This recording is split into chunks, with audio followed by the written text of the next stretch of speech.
how to set dual recordings in a separate files or in a single file on Samsung Galaxy S26, S26 Plus or Ultra.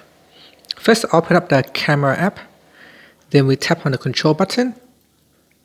Next, we tap on the settings icon.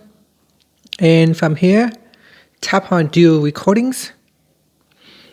And in here, we tap on save as previews in one file or save in separate files.